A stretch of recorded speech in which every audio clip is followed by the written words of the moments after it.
The Prime Minister, Gillard, is in the studio in Canberra. Prime Minister, good morning. Good morning, Alan. Prime Minister, look, can I just make a minor point? I've got my job to do, you've got your job to do. Your people rang here yesterday. It was agreed this interview would take place at 7:10. We accommodated that and cancelled someone who was to be here, who'd made very significant personal arrangements as well. 7:10 is 7:10, isn't it? Well, I'm sorry about that, Alan, but I've been delayed on another interview. Yes, but I mean, this is what your staff... We have made many requests for you to be on this program. None of those requests have ever been acknowledged. I can understand you may not want to come on or you can't come on, but surely courtesy has to be part of the way in which the public are treated.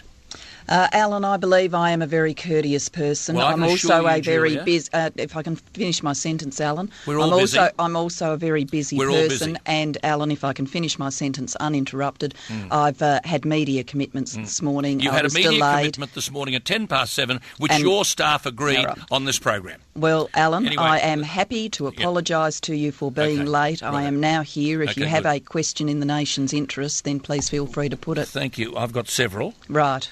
Do you understand that there is white-hot anger out there, and there was yesterday, and there will continue to be, because 5 days before the August 21 poll, you said there will be no carbon tax under the government I lead. I mean, this is what you've said. There will be no carbon tax under the government I lead. And then, in case there was any doubt, you repeated the line in the Australian newspaper the day before the election. You said, I rule out a carbon tax.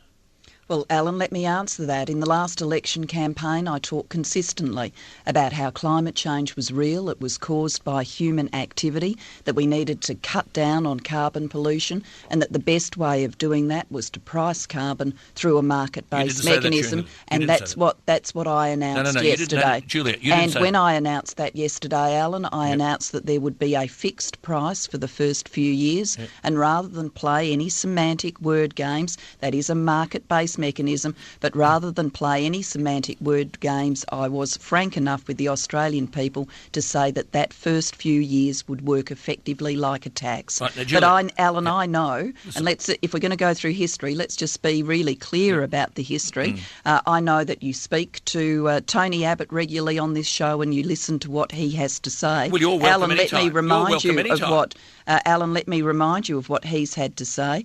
He's had to say about carbon pricing, and I'm reading from a sheet here. Why not just do it with a simple tax?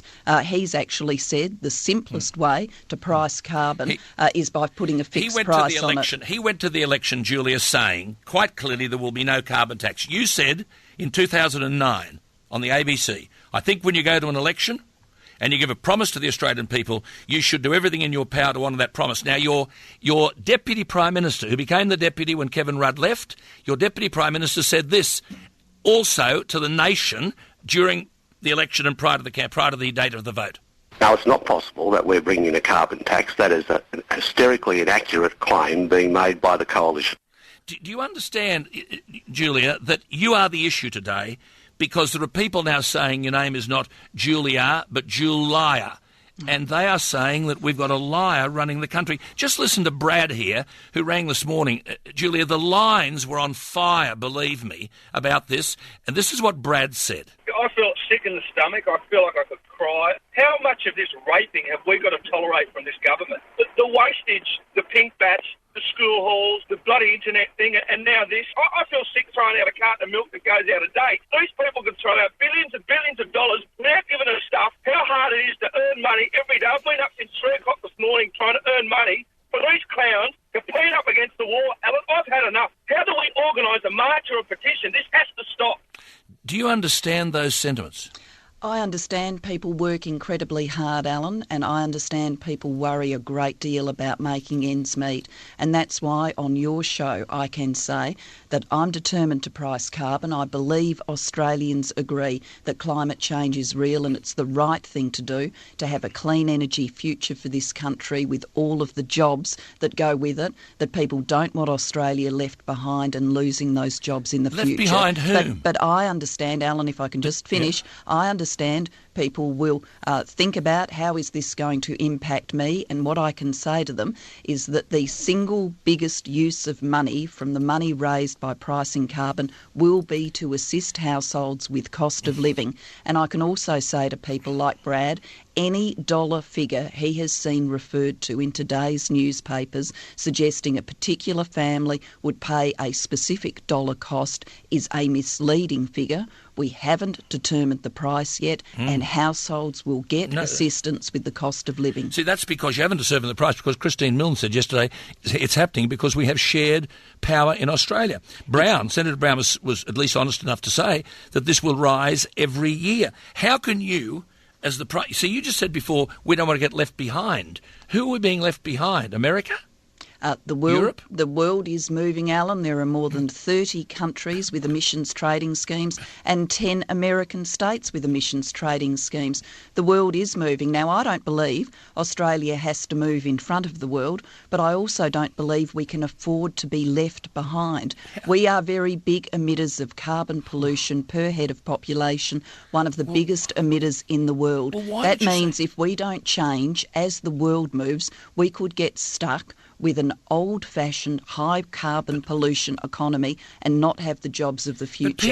I am not, Alan, going to put the nation in that position. Pricing carbon is the right thing to do, and I said that during the election campaign. No, you did not. Yes, I did, Alan. Julia, you gave a policy speech. Get all of the statements out, Alan, and you will see during the election campaign. I said climate change is real. I said we needed to address it, that pricing carbon is the most efficient way to do it. That is what happened during the election campaign. PM, this is untruthful. You launched... That is, listen, Alan, launched the check campaign. My statements. PM, you launched the ALP campaign. You uttered 5,400 words in that speech to the ALP faithful when you launched the campaign.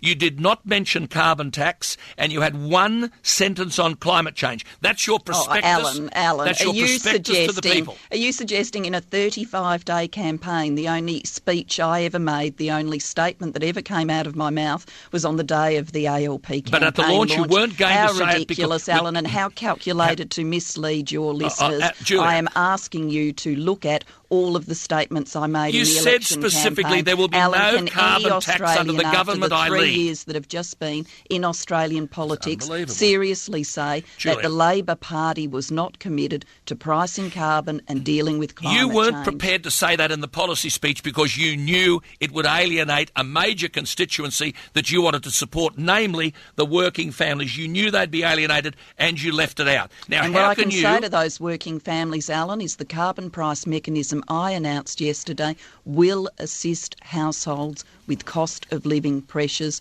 Obviously, I understand there are many households that really struggle to make ends meet, many families that do it tough, and for those families we will be providing assistance. No one should be fooled by any of the dollar figures in today's newspapers. Those figures are not based on any known facts. We will price carbon, we'll have a specific price, and we will have an assistance package to help Australians under cost of living pressure. How can you say to the Australian people that this will cut our emissions of carbon dioxide when you're pocketing, because you represent us, the government, billions of dollars from selling coal and iron ore to China and the rest of Asia? Surely this is hypocrisy and deceit rolled into one, isn't it? We're a resource-rich economy, Alan. We're going to use those resources and we're going to export them around the world. Correct. That creates jobs. That creates helping wealth. China. That's good for Australia. Helping China what is double also or triple good its for emissions. Australia's future is to move to a clean energy, low pollution economy. That means Australian jobs too. What's the theme here, Alan? Australian jobs. I want Australian people to have the benefits and dignity of work with everything that gives them in terms of supporting their families. I want this nation to have jobs. That's why I believe in a clean energy future. That's why we can't afford to risk to being left behind as the world moves, and the world is moving on climate change. Well, Barack Obama's doing nothing on climate change. That's completely untrue, Alan. But let me just come to the jobs business. You should look at Barack Obama's State of the Union address, and that statement you've just made to your listeners, Alan, is not true. Every business person, not every business person, significant business people. Last year, the Reserve Bank board member Dick Warburton said Australia had to follow Mr Obama's lead and investigate other ways to cut carbon emissions. He said we'd be stupid to introduce a carbon price without the United States. Now, Alan Joyce, the chief executive of Qantas, said at the end of last year against a carbon tax, we're one of the biggest users of fuel, and where I think the carbon tax is going to be important to us is to make sure that Australia doesn't go on its own and applies a tax that causes distortion to competition and ends up with wrong outcomes for both the environment and business. He said, we spend $3.5 billion on aviation fuel a year, so the potential for us to move to sustainable fuel is huge. What we need is not a penal tax, but to try and encourage people to move in a direction and help people who've made the commitment to move in a direction to actually get there with the right investment. Okay, Alan, and I would hope that over the next few days when you're broadcasting, you'll get out the statements of the Business Council of Australia that talk about the importance of tackling climate change and the importance to business of the certainty of knowing what the price on carbon is. I hope you get out the reports of the Australian industry group that says the same thing. I hope you get out the statements of many leading Australian business people that say we do need to tackle climate change, we do need to price Is Dick carbon. Warburton a leading business person? And it is preventing investment that we do not have a price on carbon now. It is certainly preventing investment in electricity generation. So if you want to give your listeners, Alan, and it's right for you to do so, a representative selection of the views of business, then go right across the board. The biggest business organisations in this country have said consistently to government, we need the certainty of knowing what a carbon price is. Prime Minister, you can give the certainty to the business community, and I've said this over and over again, by saying there'll be no carbon tax, which you said during the election. Do you accept the fact that you've stolen an election with a false promise? Oh, Alan, what a load of nonsense. The Australian people voted for the parliament that I am sitting in here today. I'm sitting in Parliament House. I sat into the House of Representatives yesterday. Australians voted for the people sitting in that House of Representatives. 149 of them. And when you look at the people sitting in that House of Representatives, the Labor representatives have consistently said to the Australian people, you remember the debates about the carbon pollution reduction scheme, we need to price carbon. I am working with others in the Parliament of goodwill who also believe that Julia, we need to price carbon. We talked about the emissions trading scheme off-air, didn't we, Julia? You remember that? I've got no idea what you're referring to, Alan, so if you're going to try and make some allegation, get out there and make it. If you haven't got the guts to make it, then don't refer to it. I've certainly got the guts to make it. I told you in a discussion we had here that emissions trading scheme proposal was going to bury Kevin Rudd and your government. I told you that off-air, and I said you'd be unwise off-air to be part of that debate. I told you that, and the emissions trading scheme buried Kevin Rudd, and this will bury you. Alan, I'm not responsible for the statements you make off-air. I'm responsible for the statements I make on air and off air. And Alan, you would be aware from discussions I've had with you on air and off air that I have always supported pricing carbon using a market-based mechanism. Why did you say that because that is the most efficient thing to do. If you look across the election statements, you will see me saying those things. When you look at the Parliament, Alan, if I can finish, when you look at the Parliament that Australians voted for, they voted for Labor members. Voted, Alan, if you can let me finish my sentence, they voted for Labor members committed to pricing carbon. They voted for some independent and a Green member, many of whom are also committed to pricing carbon. I believe in pricing carbon. It's the right thing to do for this country's future. I am not going to risk Australian jobs in the future.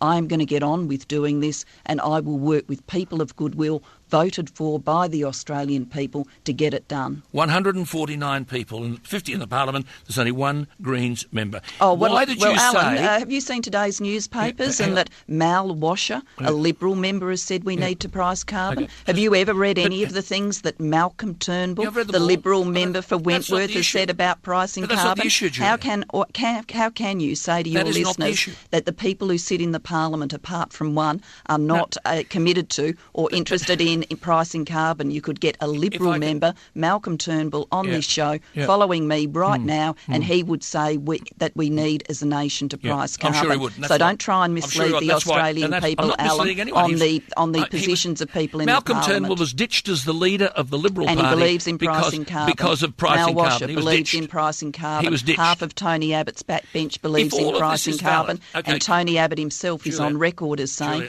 a carbon tax is the simplest way of pricing carbon. All of that we could accept. All of that. Well, all of that's true, Alan. Whoa.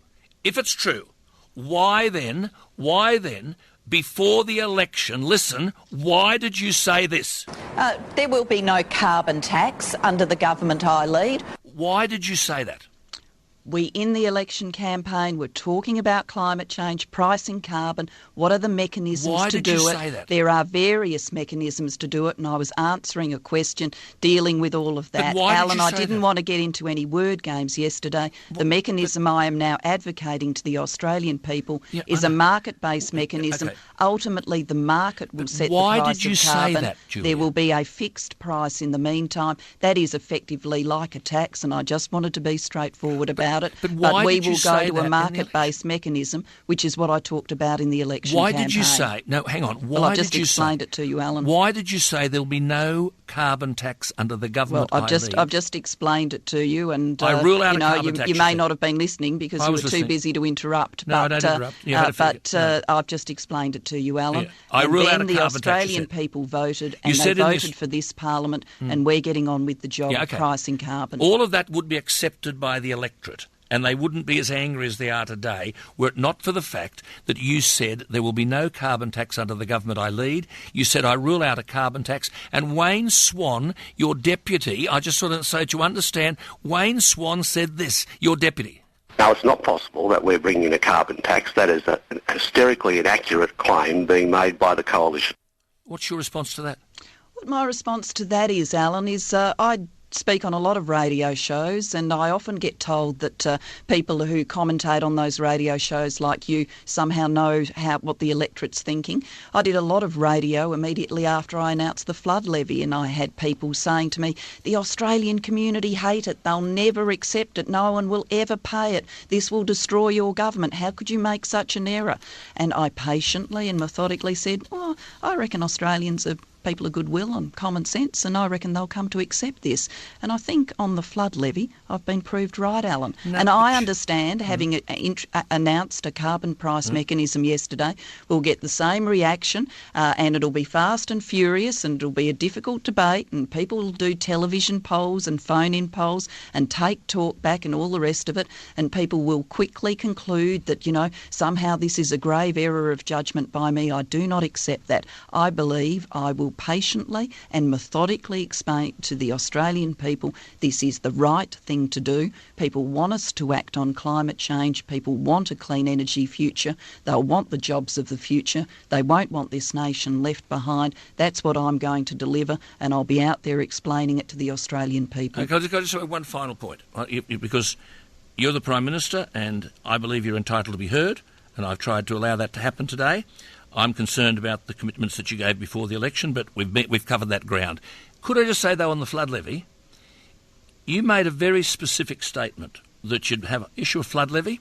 You thought the damage, you quoted $5.6 billion, and you said, and I'll pay for the other stuff by cutting certain government programs. That's what you said to everybody. That's what I'm going to do. Flood levy, and everyone said, righto, $5.6 billion. They said, righto, well, flood levy, I mightn't agree, but she's told us what she's going to do. She's going to pay for this here, 1.8, and then she's going to cut programs. Then when the Greens found out that some of those programs were Greens programs, you immediately did a double somersault like Esther Williams and said, oh, well, we'll reinstate $500 million of Greens programs. In other words, what I said last week's not true. I'm going to change my mind now.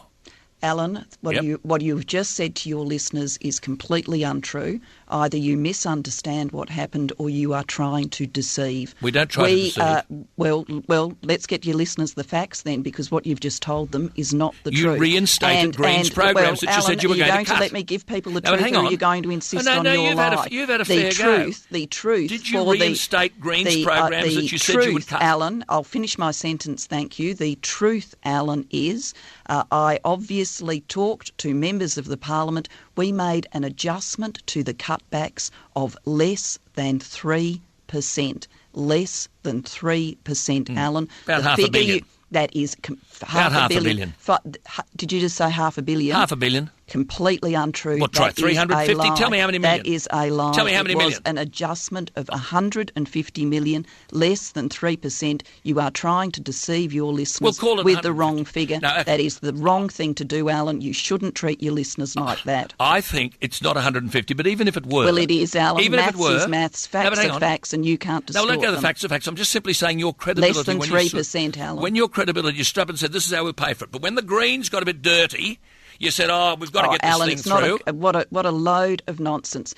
I needed to work with people to get the flood levy Greens. through because Mr Abbott irresponsibly, completely irresponsibly, putting the politics first, said he wouldn't vote for it. In the past, he's never seen a levy he didn't like. He loves levies. He went to the election with a $6 billion levy that he wanted to put on the shoulders of Australian business.